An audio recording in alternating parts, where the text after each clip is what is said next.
We are cultivate. Cultivate. cultivate. Cultivate. Cultivate. Cultivate. We are cultivate.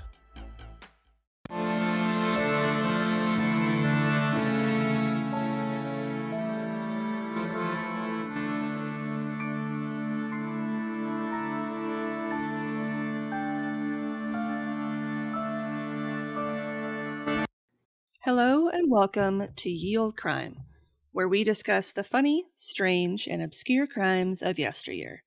I'm your host, Lindsay Valenti, and with me is my sister and co-host, Maddie Stengel. Hello. Hi. How's it going? It's going. Yeah. We're recording on a different day. I know, it's weird. It feels like we're late the assignment, but we're actually really early. I know. This doesn't happen very often. I'm very excited. No, it doesn't. There's a reason for that, and we'll get into it. But this week is week 3 of Wicked Mock Madness. Wicked Mock Madness. And this week, we are traveling to Sweden. Ooh. And I am opening the cubby wide because I did my best to translate phonetically all of the different things that are in this episode, and I know I'm gonna fail. So I mean, that's fair. It's a lot. I feel like I would fail too. It's a lot. There are sounds that like my mouth can't make the proper shape for to make them properly, so I'm doing my best, and that's all I can do. R.I.P. the people of Sweden's ears. Yeah. We're sorry. They're like excited that we're covering something in Sweden, and then at the same time they're like, oh god, she's gonna destroy our language. So sorry about it. But this week's topic is the Torsåker Witch Trials. Okay. And information was pulled from the following sources: 2022 history website by Hans Hergman, and there were 2 pages from his website. The 2021 Folk Life magazine article by Jenny Tiderman Oosterbergi. 2019 Familiar Territory article by Green Witch. I'm pretty sure that's a moniker. 2009 Luke Maston article, Atlas Obscura, Spotting History, and 2 Wikipedia links. All right. And we will have links to all of these articles in the show notes. Got something you want to say? Shoot us an email over at yeoldecrimepodcast@gmail.com. We'd love to hear your story ideas, see any gifts you send our way, or if you just want to say hello. We're pretty friendly. Speaking of friendly, if you'd like to have real-time conversations with us, consider joining our Discord over at the Cultivate Network. You can chat with us over at the Old Crimers Cubby, or catch up with any of the other great creators that are part of the Cultivate family of podcasts. Just click the link in our show notes or over on our link tree to get started today. As I mentioned, we are in Sweden, and we are going to be discussing some of the worst witch trials in the country's history. Oh, man. I was really hoping they were going to be cool. No, they're going to be bad. Are you trying to figure out where on the scale of bad? Well, it's just going to be bad. And if you get to a point where you're like, I can't listen anymore, I understand. Yeah, but I don't have that Maddie luxury. has to, though. I don't have that luxury. I can't say, you know what? Mute. And I'm out. All of a sudden, I just keep saying wow in inappropriate places and nobody understands why. Yeah. I just sub you out with Owen Wilson. Wows. Wow. And everyone's like, when did Owen Wilson show up? Where'd Maddie go? Why is he saying that? That's not cool. She left her body because it was too traumatic. Yep. Yeah. All right, let's get started. Oh. The first known witch trial in Sweden occurred in 1471, with the first recorded execution not taking place until much later in 1550. Okay. So, some peaceable times before? Before, yep. For a minute? for a hot second. In 1688, Gertrud Svensdotter, a shepherd girl, was accused by a young boy named Mats Nielsen in Dalarna. The whole event started when the pair got into a fight, and Mats had been beaten up by Gertrud after the goats had gotten away, which Okay. I would beat up somebody if they were distracting me and my goats got away, you know. Yeah, screw you, Mats. He stated before the parish priest that he had seen her walking on the water of the East Dal River as she herded her goats at the summer farm. Stupid. Gertrud lived with her parents at the time in Lillhardal, and while under interrogation, she stated that the neighbor's maid, Marit Jonsdotter, also known as Stor Morit or Big Morit, had taken her to the devil. Great. You know what makes everything better? When you're accused of being a witch, accusing another innocent person of being an even bigger witch. That's always super cool and super fun and super great.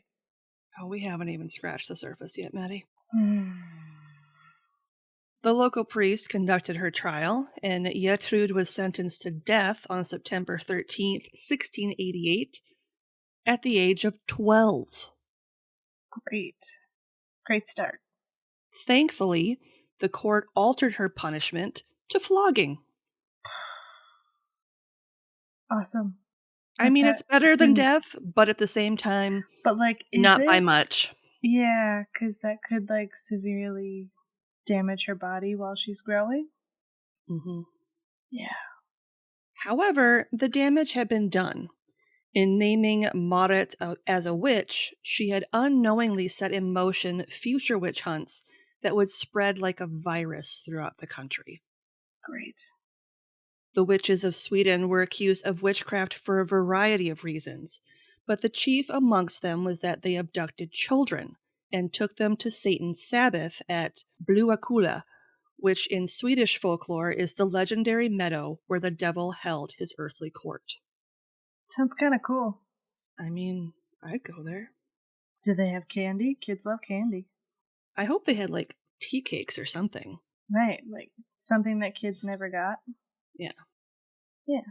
As the number of those accused continued to rise, and they in turn accused others, the rise in supposed witches began to spread like wildfire. Sweden, unlike other countries, didn't have a separation between church and state. Great.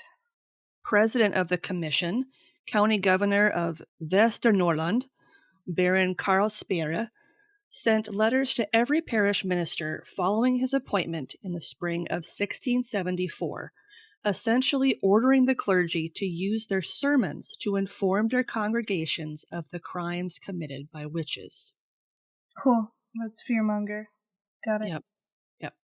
Additionally, the Swedish government had commissions assembled, which included priests and lawyers that would travel to quote-unquote witch-infested areas to help the local courts conduct their trials. Since the targets were primarily children, it shouldn't come as a surprise that the bulk of the witnesses were children themselves, Great. Great. even acting as key witnesses in several instances. Awesome. Do they not understand the idea of a child's imagination? No. Great. Great. Excellent. Yes. Prior to the 1600s, torture was forbidden, and the Court of Appeal had to confirm a person's sentence of guilt before an execution would be allowed. And if you wanted to confirm a sentence, you needed a confession, right? Mm-hmm. I think you know where I'm going with this, but in case you're not, in the case of the witch trials, authorities suddenly deemed torture a necessary evil. Great. Awesome. Super godly. It's very religious and pious of them. So godly. Yes. One method that was used to determine if you were a witch was the water test, where the woman was tied up and thrown into a body of water, such as a lake or river. If she sank, then she was innocent and died as a good Christian woman. Mm-hmm. If she floated, she was condemned as a witch and would be beheaded before being burnt on a bonfire. Great. Awesome. Yeah. In 1673, Shashti Larsdotter was tried in a trial that lasted 4 days. According to trial records, quote, "The year is 1673. The place is the small village Hamra, Hälsingland, Sweden. It is a mid-September day in the season of harvest, and Shashti Larsdotter, a mother with her family, are hard at work preparing for the upcoming winter. A terrible knocking at the door interrupts their labor. Watching the solemn group of men who enter, it is possible Shashti Larsdotter knew right away. She could not have missed the news from other villages. She has heard about the ordeals of torture and the flames of the pyre. They are hunting witches.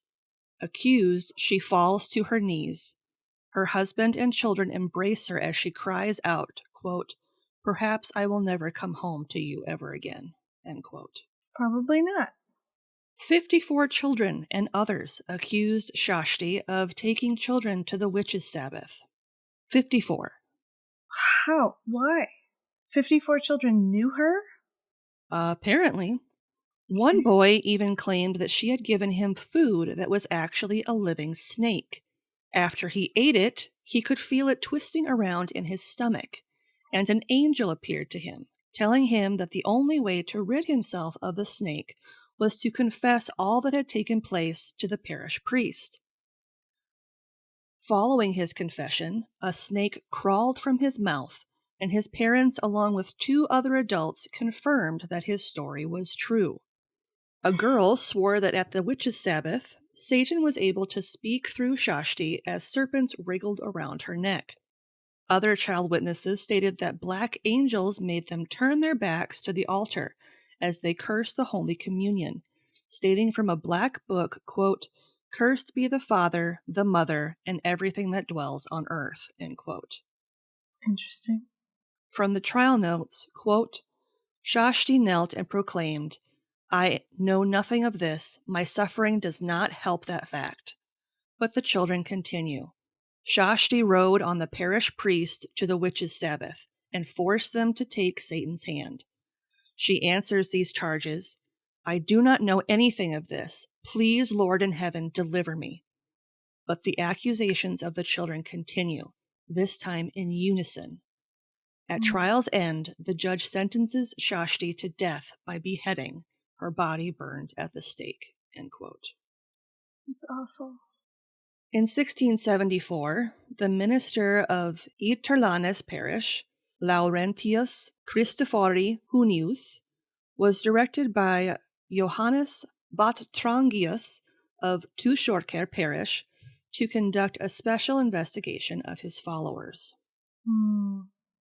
Torsåker parish in the northern province of Ångermanland is in the diocese of Hansson in what is now Kramfors municipality in Västernorrland County, Sweden.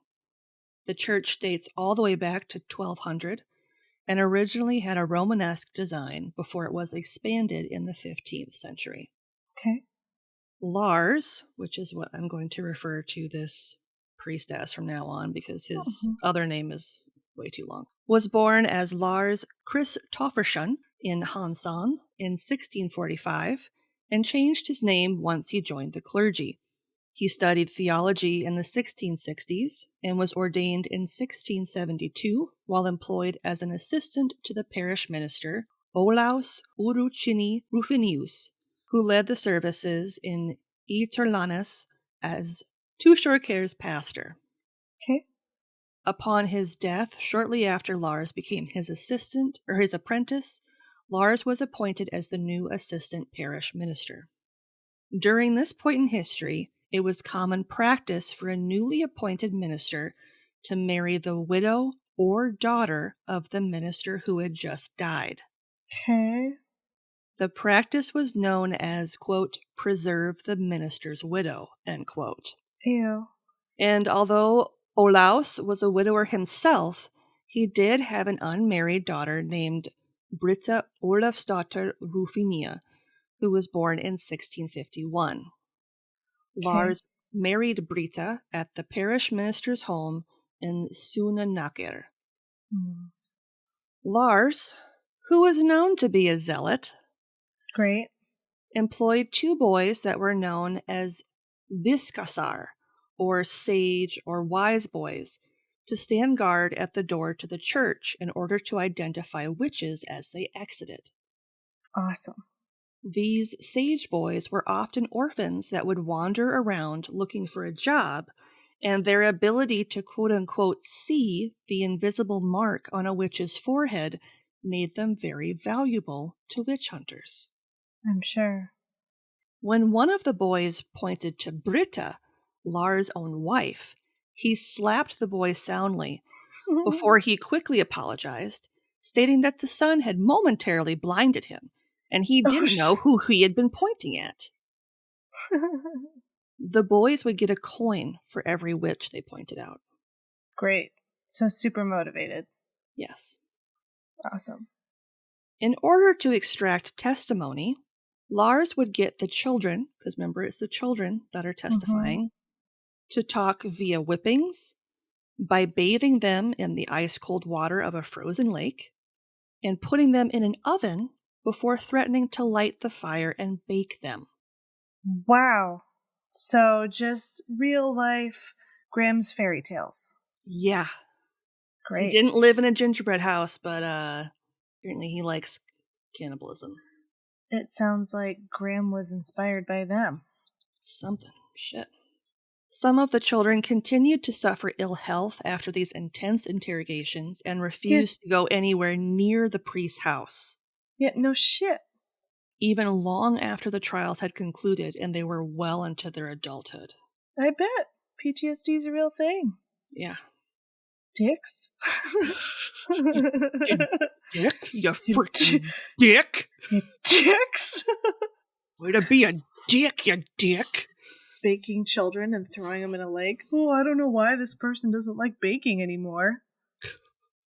Around 100 people from Lars's parish, both men and women, were accused by the children, and the first trial started October 15th, 1674. Jesus.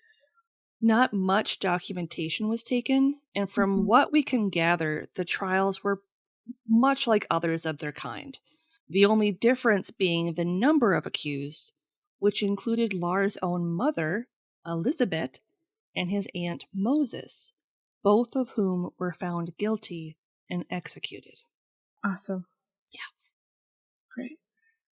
The best surviving documentation of events was written 60 years after, in 1735, by Lars' grandson, Jens Hunius, when he transcribed what his grandmother, Britta Rufina, told him she witnessed firsthand at the proceedings. So Lars' wife. Yeah. It is still unclear how many of the 100 accused were acquitted or convicted but not put to death. The records that survive suggest that many of those who were convicted were able to escape, and that several of the women were able to avoid execution due to the fact that they were pregnant. That's good, but I feel like if you're already accused killing children and stuff, why are you suddenly okay with a pregnant woman? You can't kill a pregnant woman. You're not supposed to do it. But you can kill children. You can kill children, but you can't kill a child that's inside that lady. That's just crazy to me. Yep. That's where it stops. That's the line. That's the line. That's the line. Great. 200 people gave testimony at the trial, and most of the witnesses were children as young as 5 years old. Great, because they've never lied or embellished in their lives. Mm-hmm. They're very short, colorful lives. Or aren't easily influenced by others. Right. Maybe coached on what to say. Mm-hmm. After being tortured. Yeah. Unlike in other witch trials we've covered on our show, the prisoners weren't held in a jail, but detained in several locations around the village. They weren't even being guarded.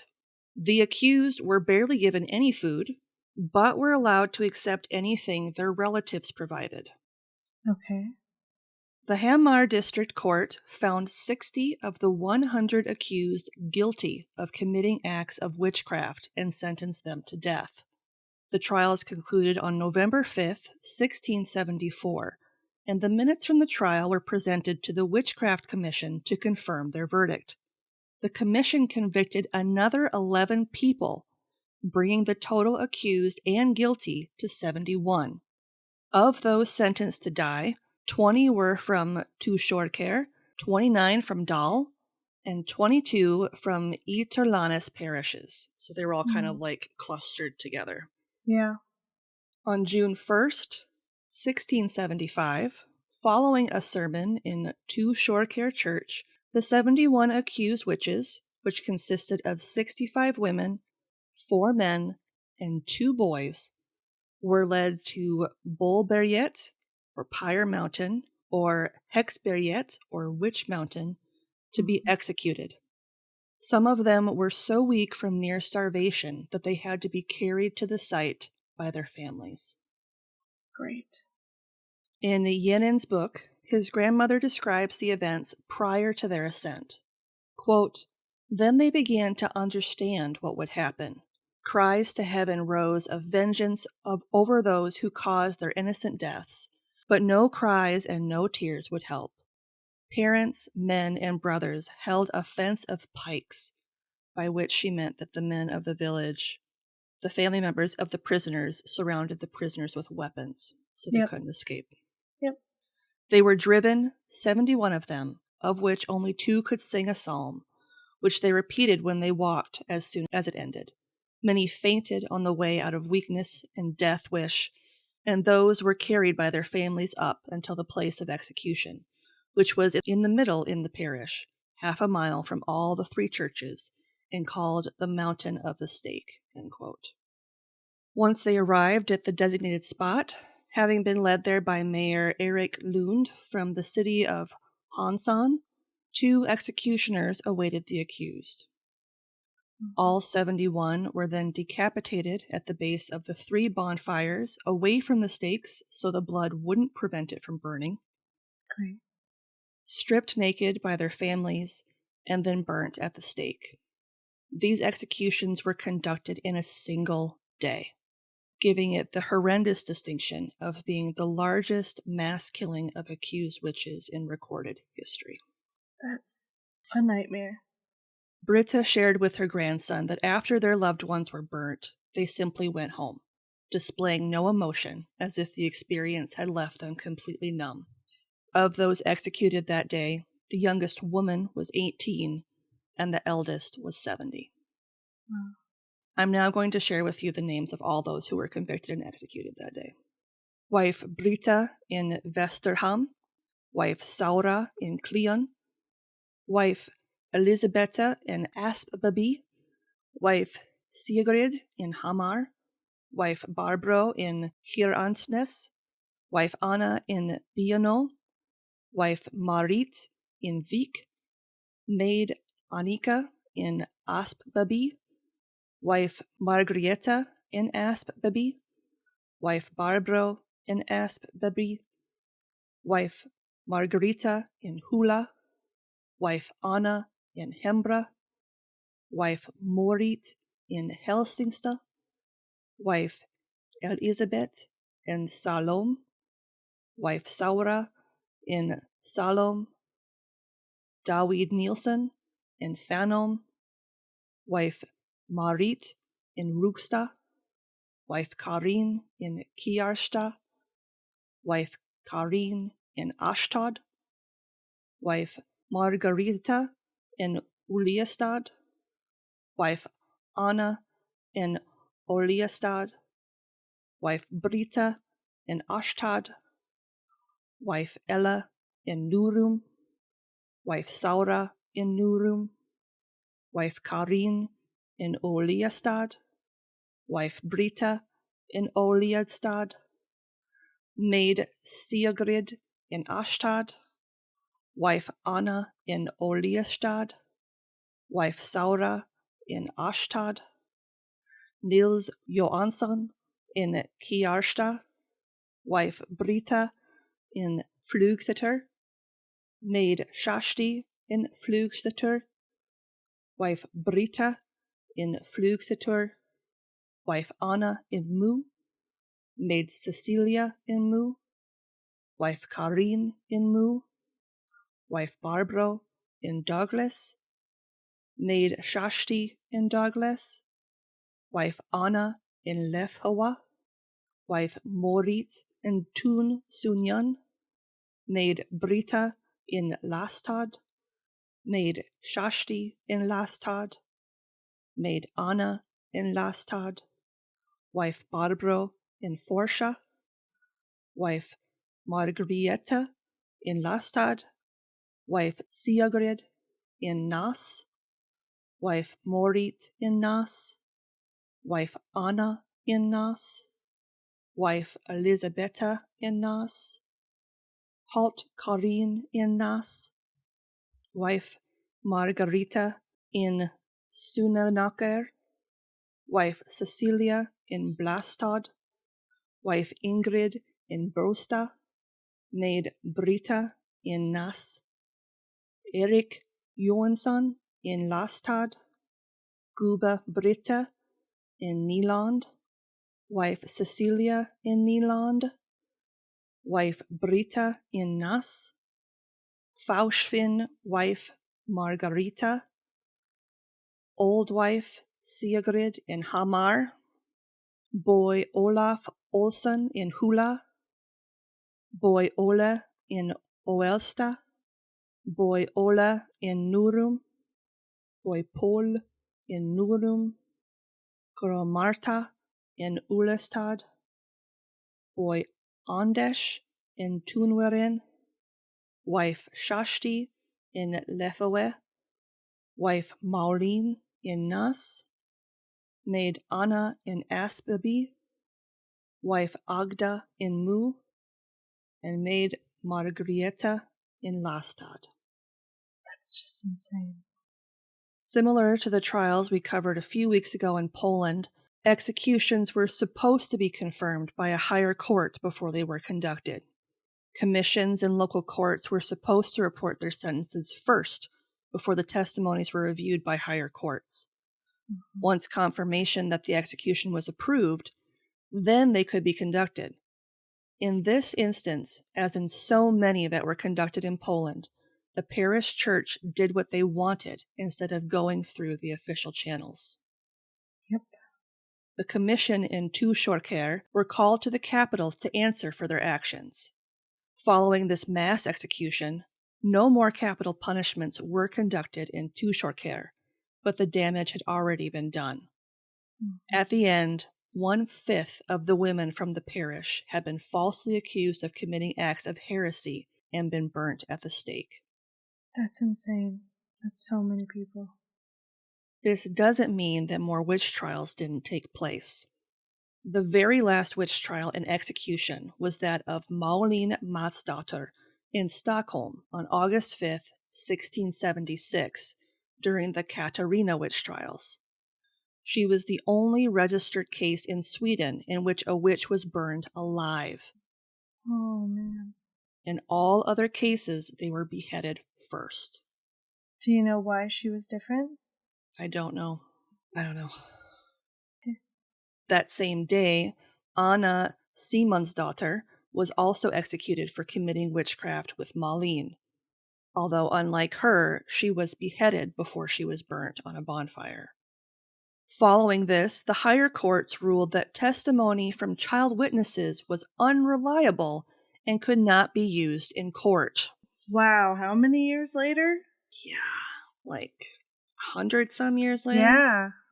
In 1677, priests across the country were ordered by the government to tell their congregations that no more witch trials would be conducted, and that all the witches had been expelled from Sweden, and the witch trials ended just as suddenly as they began. However, the punishment for witchcraft wouldn't be abolished in Sweden until 1779. That's so late. Mm-hmm. Holy smokes. The last woman sentenced to death for witchcraft in Sweden was executed in 1704, and the last legal witch trial was held in Dalarna province in 1757. One last case of witchcraft was brought before the court in 1858 by a priest in Dalarna against a group of women. The Swedish government quickly put the kibosh on it, silencing the accusations to not embarrass the country further. Mm-hmm. In Torsåker, the wise boys who had literally fingered the so-called witches were later found with their throats cut, murdered along the highway after the trials concluded. I mean, I don't condone it, but I see why it happened. Yep. As for Lars, he died May 17th, 1719, at the age of 74 in Nordanuker, Ytterlandes parish. He is buried under the old church, the very church where all the people were accused of witchcraft. Great. I hope he's haunted by all of them constantly. I hope so too. This dark time in Swedish history is known as Die Stora Ovasundet, or the Great Noise, and saw the deaths of 300 people, 400 if you factor in the 100 executions that took place between 1550 and 1668, so prior to the big scare. Yeah. And obviously, more trials took place throughout the country, not just the one in Torsåker. Mm-hmm. I'll cover the others in a future episode, like the Katarina one that I mentioned not that long ago. Okay. In 1975, on the 300-year anniversary of the infamous Torsåker trial, a memorial stone was erected at the execution site of the Mountain of the Stake, where so many met their end. The inscription on the stone reads as follows, quote, "In 1675, witches' pyres burnt here. Women died, men judged. The belief of the time befalls man," end quote. A yellow sign is next to the stone monuments and reads as follows, quote, "One's faith attacks man." In the years 1674 to 75, trials of witchcraft accused were held in Torsåker's rectory. The district court's verdicts led to 60 people being sentenced to death. A special witchcraft commission took a position on the accusations against a further 11 people. According to written sources, the commission determined the 71 death sentences. They were executed at this place by beheading, and the bodies were burned at the stake, end quote. I just can't imagine. You have 71 people. That would take so long. And then to be one of the 71, just Waiting. helpless, waiting. Knowing that it's coming. And watching everybody before you. Yeah.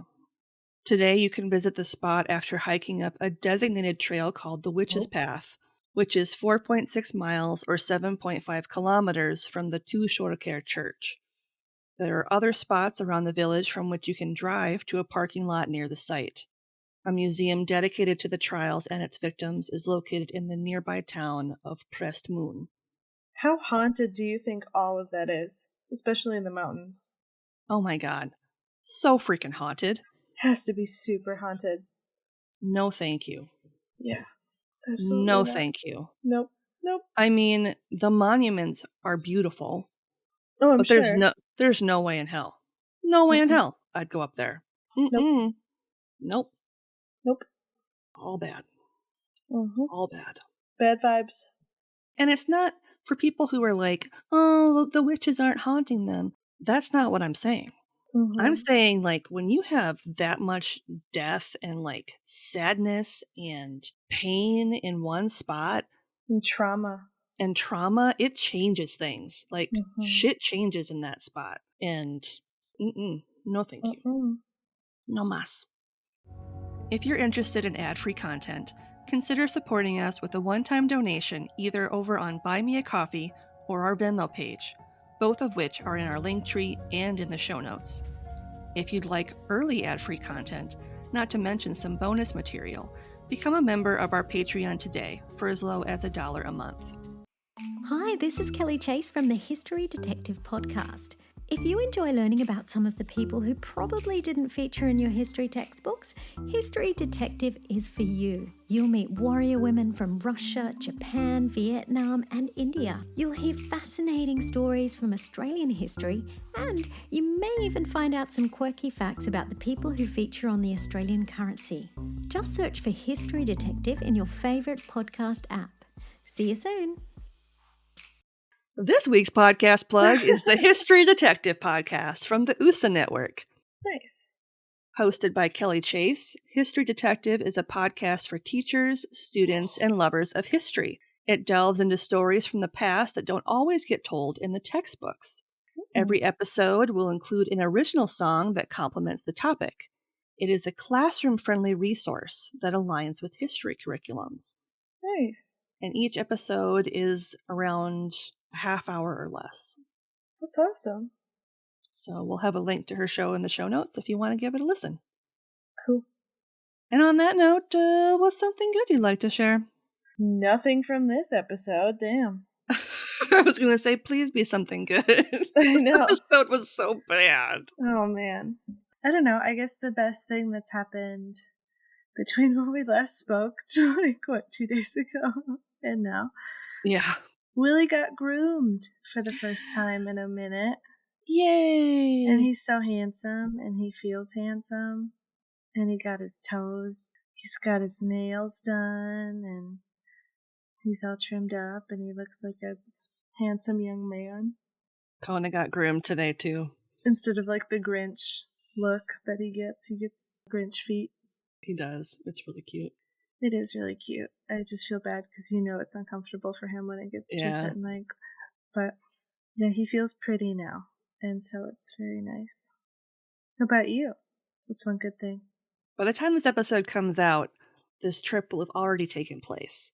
Yeah. But at the time that we're recording, it is the night before I fly out to visit my friends Emily from the Drink Drunk Dead and Pineapple Pizza podcast, and Alex from Weird Distractions. Mm-hmm. And we are planning another girls' weekend. Yay. And we are going to be doing some really fun stuff. Mm-hmm. We're going to a murder-themed escape room. Ooh. And I think it's either a haunted penitentiary or a haunted sanitarium. Sanatorium. I had to sign a waiver for it and stuff. We're going at night. It's like a 3-hour long tour. It's all You got outside. something for your asthma? I'm gonna bring my inhaler. You please bring in your inhaler, because the asbestos alone. I might bring a mask. You should bring 2. I'll pick up some masks when I get there. Yeah, that I can wear. And it's gonna be cold, so I'm actually packing some mittens and other stuff to keep me nice and toasty. Yeah.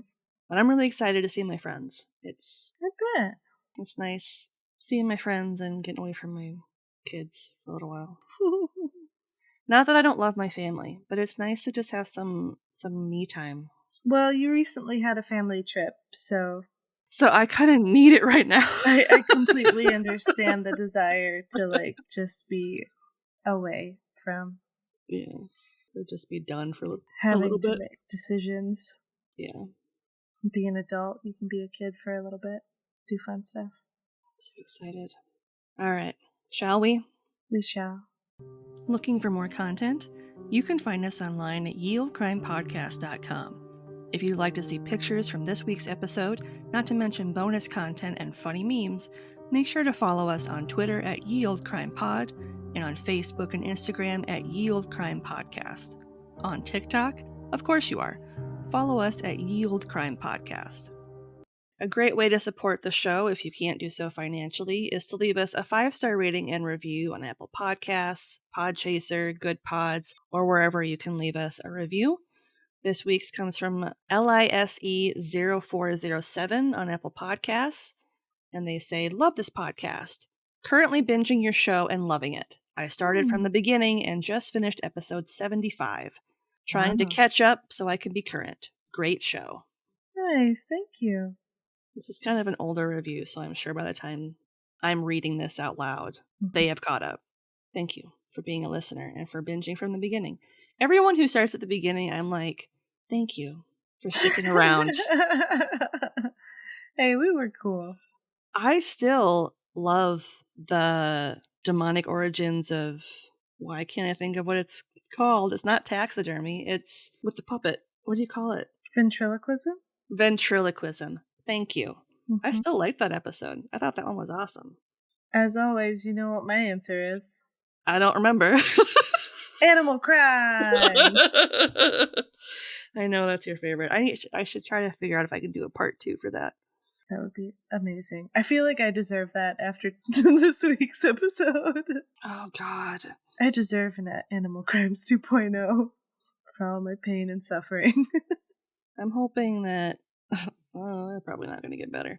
I was going to say, I'm hoping that the next 2 weeks are going to be okay, but no, I just glanced. It might not be better.